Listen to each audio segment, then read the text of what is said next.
When you know within yourself that there's something you want to do, and I believe that all of us were born with a purpose, that all of us have something that we are supposed to do, that all of us have some goodness within us, and that goodness gives us a responsibility to manifest our greatness.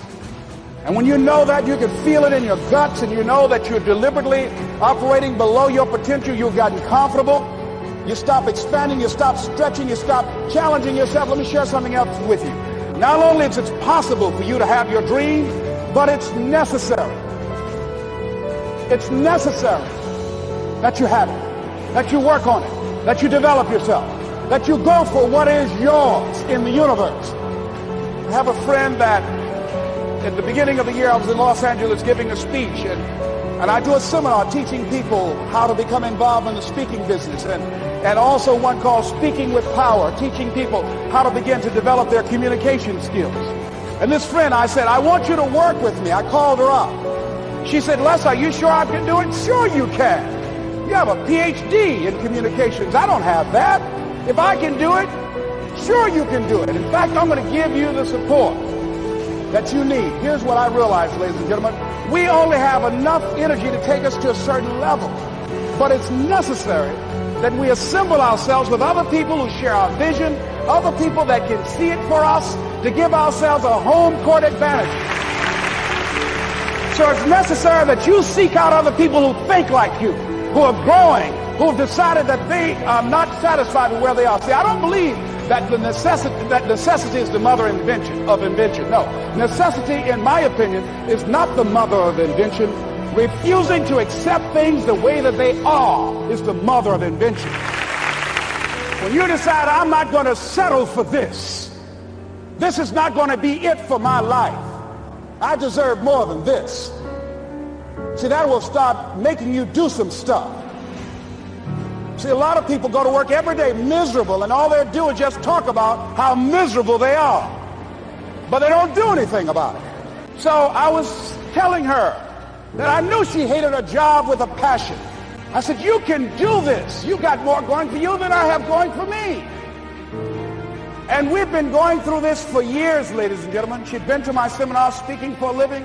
She brought her husband, and that was one of the major problems that I realized that happened in her life. He couldn't see it for her. So you got to make sure that you have people in your life that can see it for you, that will encourage you. Non-affirming relationships can hurt you. And I talked to him. I said, I don't have anything to do with your marriage. I said, you and I are good friends, and she and I are good friends. And I'm not taking sides. I said, but if you can't see it for her, don't tell her that. Just give her some support. What if you're wrong? It's possible, man, that if I'm doing it, she can do it. Well, you're different. How are you going to tell me that? You've seen her speak. She's got great speaking skills. Don't underestimate her. You don't know. You got a great woman here. But you see, people who can't see it for themselves can't see it for you. He was happy. So I said, will you do it with me? I said, I'm going to give you the support you need. You can't do it by yourself. I will stand with you. She said, you will? I said, yes. I'm going to make you a part of my seminar. You'll do a part of it, and I'll do a part of it. Speaking with Power. She said, okay. 3 days later, ladies and gentlemen, I got an emergency call at my office. It was from her husband. He called and said, tell Les Brown that Marion is dead. I said, oh no. When I was flying there to go to the funeral, and I remember the last time that I saw her, and I had some of her papers that I had gotten inadvertently confused with mine, and I took them home. And I was searching through these papers to do one of her works. She was a prolific writer. And what got me, what was so sad that made me begin to cry, was that there were poems that she had started that were profound poems, great thoughts that she didn't complete. Plays that she had started that she didn't complete. See, that poem was given to her. I can't finish that for her, nor can you. That play, whatever the outcome that she had envisioned, that she had imagined, was given to her. Only her. And she's the channel that was going to come through. You are here, and you are the vessel, you are the outlet for the universe, that you've been selected. There's something for you to do. I believe all of us have some purpose for being here. And as I was going to the funeral, And I was reading a newspaper that said that millions of people are dying because of what they're eating, talking about their diet.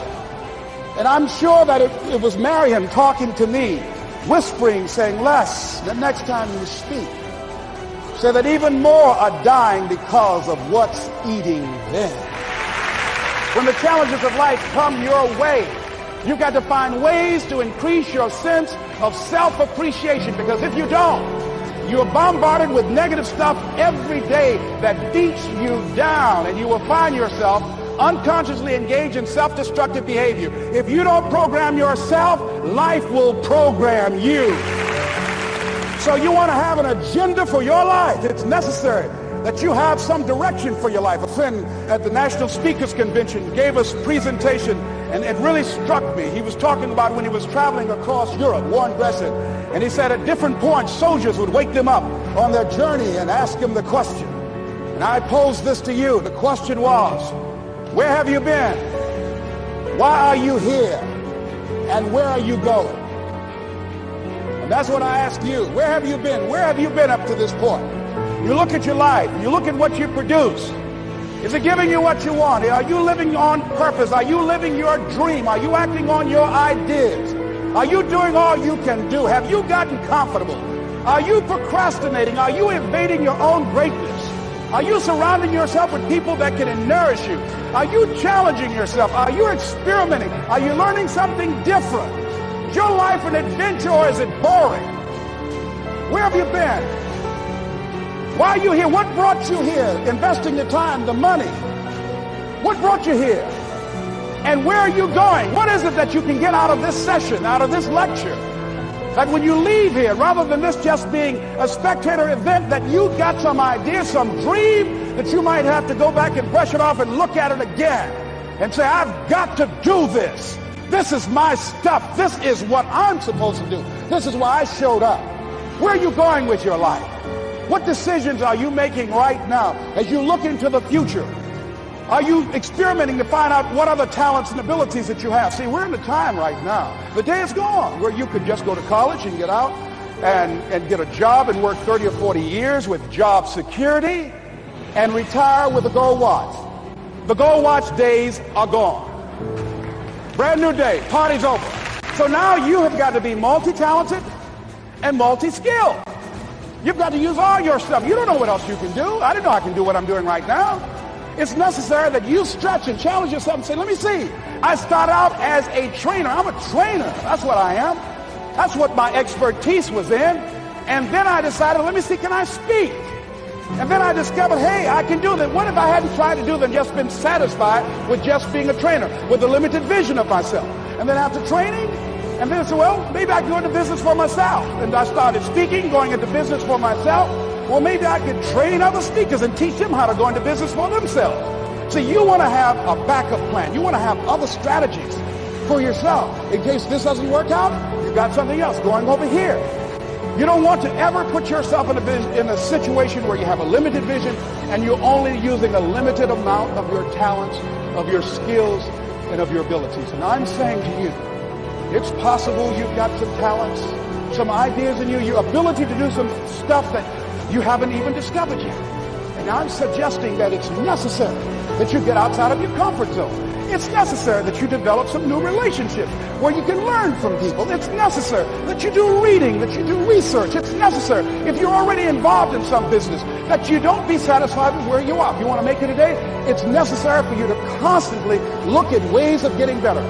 Not only is it possible for you to have your dream, and it's necessary for you to challenge yourself to go after it and get better and leverage relationships that can help you get to where you want to go, but it's you.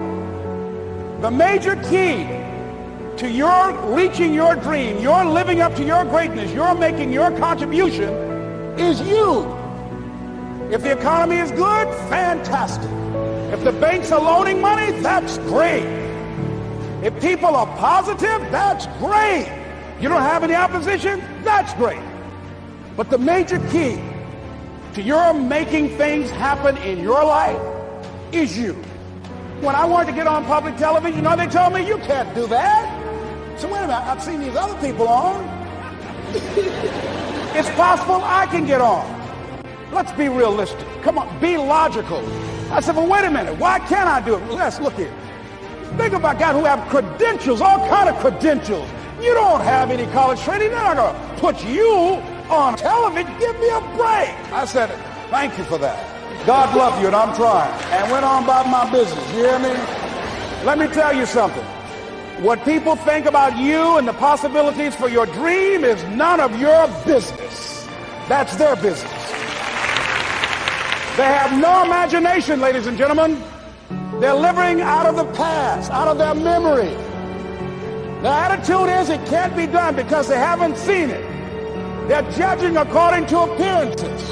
The people that are going to make it in the future, the people that are making it today, let me share something with you. History is being read, but it's also being written by people with imagination. So I went to the next mode, necessary, to start talking to people and seeking and asking for what I wanted and leveraging relationships and trying to find out how do the people do it that went ahead of me? How do they do it? And then what is it I need to do? How is it I need to train myself, to develop myself? What's the resources that will be required in order to make it happen? And as I start seeking out and asking questions, I started running into people that I know someone who can help you do that. And they help me get connected with those people. Remember, we have so much energy that can take us so far. It's necessary that you hook up with some other energy that can take you to the next level. I hooked up with them. They said, let's go. I said, away we go. And guess what? Here we are. I love it. You want your stuff? It's necessary you take responsibility for it, that you make it happen, that you don't give up, that you don't take any objection or disappointment or defeats personally, that you keep on keeping on, that you don't decide that I can't make it because you can't see the light at the end of the tunnel, that you realize that's a part of the program. And here's something you've got to resolve. Say this to yourself every day. See, as long as you're breathing, you got a shot at your dream. That's the way I resolve. Say this, please. It's not over until I win. You got that right. It's not over till I win. Not over till I get through. Not over till I get over. Not over till I get what I want. Door can't open today, look out. I'm going to come back and take the hinges off. That's how you got to do that. You've got to have that kind of courage, that type of determination. If you want to make it happen, it's you. But you've got to take personal responsibility to make it happen. That you have got to own what it is that you want to do. If it's taking care of your well-being, if it's making a difference in our school system, if it's working with senior citizens, if it's to protect our ecology, if it's to create an economic renaissance, if it's just to take yourself to another level, it's you. You've got to make that happen. We can point out many things that can make it inconvenient or can slow us down, but ultimately, it's on us.